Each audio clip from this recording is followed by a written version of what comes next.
ऐसा किसने दिया था? गति की परिभाषा गैलीलियो। गति का नियम किसने दिया था? न्यूटन। गति कितने प्रकार के होते हैं? 5। कौन कौन?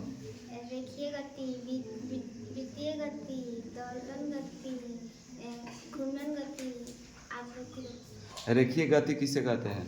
जब कोई वस्तु रेखा में सीधी रेखा में। जब कोई वस्तु सीधी रेखा में गति करती है उसे रेखीय गति कहते हैं। एग्जाम्पल? जैसे सड़क पर कार की गति। वृत्तीय गति किसे कहते हैं?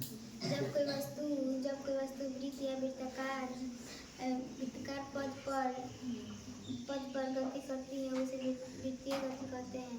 एग्जाम्पल? जैसे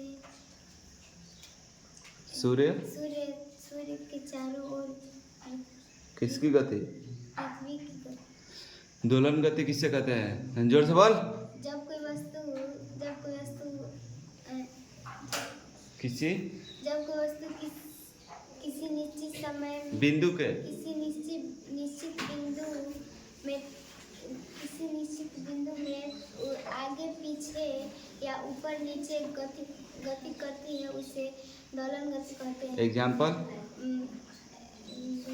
झूला झूलना और पंखुड़ी पेंडुलम।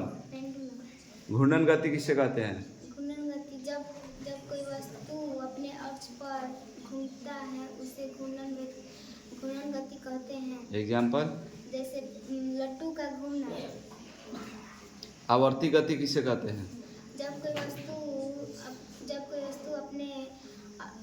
अपने निश्चित समय अंतराल के बाद अपने गति को दोहराती है उसे आवृत्ति गति कहते हैं। एग्जाम्पल? जैसे दिल की धड़कन की गति।